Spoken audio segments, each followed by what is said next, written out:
Bonjour Elisabeth. Alors qu'as-tu découvert à Mulfingen? Eh bien, Anthony, cette petite vallée non loin de Stuttgart héberge aujourd'hui 3 fleurons de l'industrie allemande, devenus leaders mondiaux dans des domaines pas très high-tech.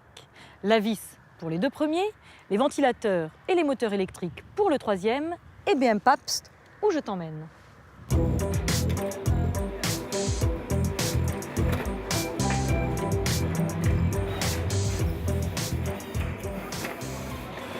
Monsieur Balke, vous êtes un des symboles de la réussite industrielle allemande. Qu'est-ce qui fait la force de votre entreprise aujourd'hui? Nous appliquons une vieille recette. Il faut toujours prêter attention à ses clients, être extrêmement réactif et livrer toujours un produit innovant. C'est-à-dire faire ce que les autres ne savent pas encore faire. Nous y sommes parvenus avec nos ventilateurs économiseurs d'énergie.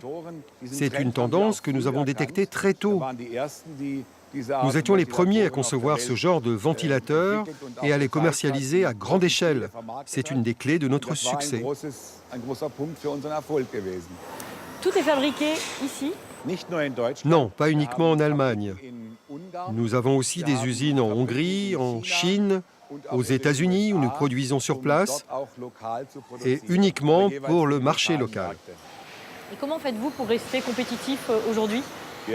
Le groupe investit chaque année environ 60 millions d'euros à travers le monde dans la recherche et le développement. Aujourd'hui, 40% de notre chiffre d'affaires viennent de produits qui ont moins de 4 ans. Nous créons sans cesse du nouveau et c'est d'ailleurs le meilleur moyen de se protéger des copieurs. Avec 5000 employés en Allemagne, dont 2800 à Mulfingen, EBM Pabst est le plus gros employeur de la région. Mais la médaille a aussi son revers. En 2009, pour faire face à la crise, l'entreprise a imposé à ses salariés des sacrifices et selon le principe de la cogestion à l'allemande, avec l'aval des représentants du personnel. Messieurs, EBM Pabst n'a pas fait exception au chômage partiel, une mesure qui a été imposée en Allemagne en 2009. Comment ont réagi les salariés à l'époque? Avant de mettre en place le chômage partiel auprès des salariés, nous nous sommes tous réunis autour d'une table avec les ouvriers, les représentants du personnel, responsables des ressources humaines et dirigeants. Nous avons expliqué aux employés les conséquences que cela aurait pour chacun, à savoir ce que signifie le chômage partiel, quel serait leur salaire, les jours où ils resteraient à la maison, et ça a été très bien accepté.